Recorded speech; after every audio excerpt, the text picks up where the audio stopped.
سلام دوستان، خوش آمدید به کانال پخت‌وپزهای خانگی.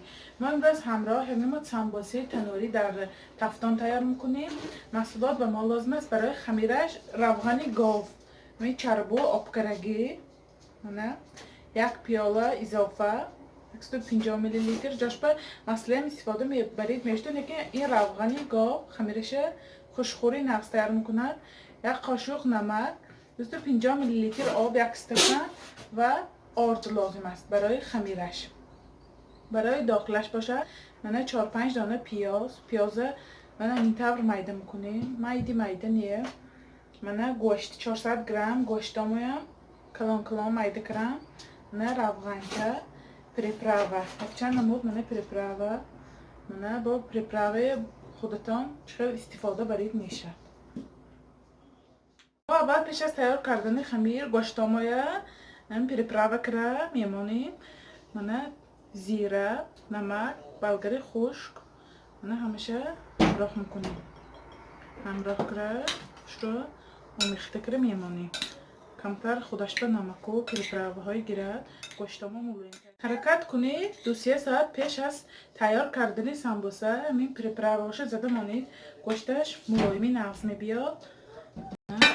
گوشته گرفته میمونیم تا تیار کردن خمیر. من کاسه آب من نمک همراه میکنیم.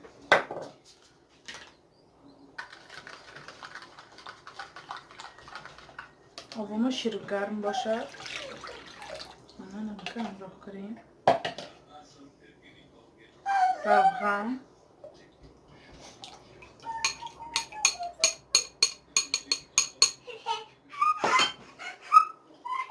شروع آمیخته کرده خمیر تیار میکنیم.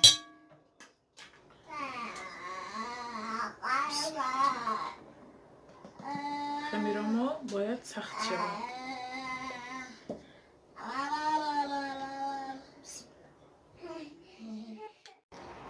خمیری ما هم تیار شد.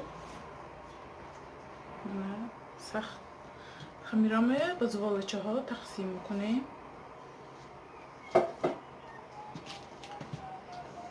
چخیل تقسیم کنید کلانتر می میده تر می با خواهش خود.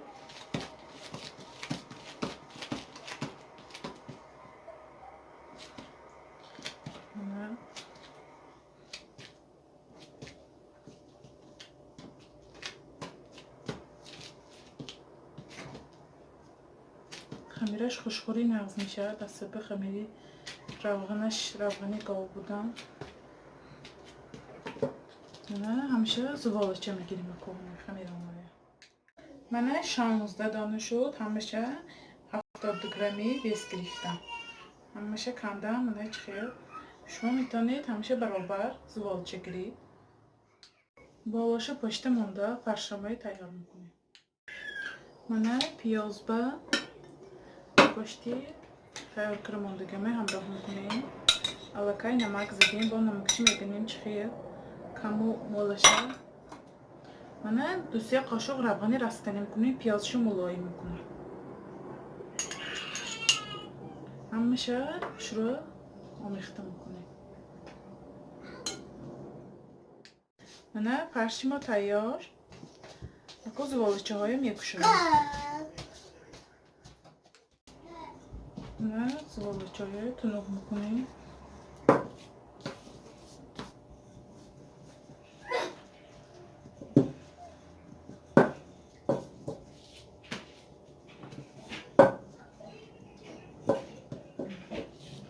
نه اونقدر تنوق من چه باشد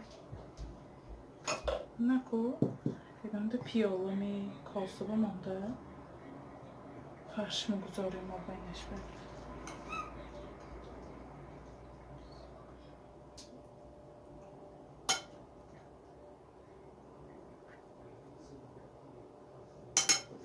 فرش گذاشته کو نه شروع محکم میکنیم.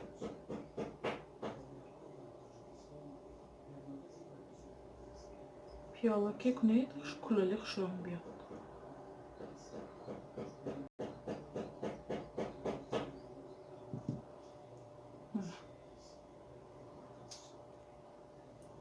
همیشه همین طور میگشاییم. طرز پیچاندن همین خمیره بالا بالا هم گیری گشاده نمیشه، شروع میبیاد. بالا بالا هم گرفتم میگیری.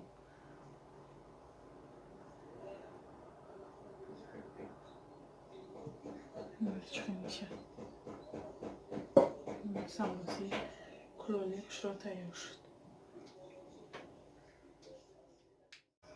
من سمبوسه گشادم. من یک دانه تخم میمالیم. تخم میت کنم باش منو گشرا کرد. تخم میمالیم.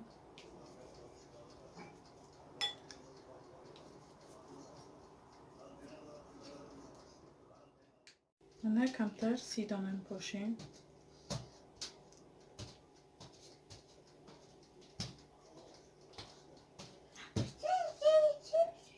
به مدت 40-45 دقیقه به 200 درجه به تفتان میگذاریم. من چگونه میبینید سمبوسه ما هم تیار شد. من پشتاش خوش رو من ریزه کرم بینید درونش چقدر تیار شده است.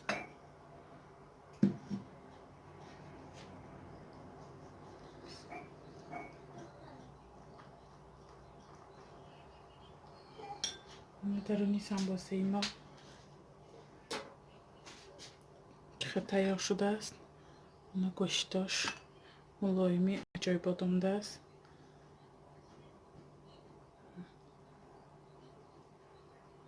چقدر گوشتاش ملایمی عجایب بادامدگی. من خمیرش هم میبینید. خمیرش هم مثل خمیر تنور. خوشخوری عجایب بادامده است. شما هم حتما برای نزدیکان خود تیار کنید. کانال ما را دستگیری کنید، پادپیساتسیا کنید و یار و دوستان را دعوت کنید. خیر تا ویدیوهای آینده در پناه خدا باشید.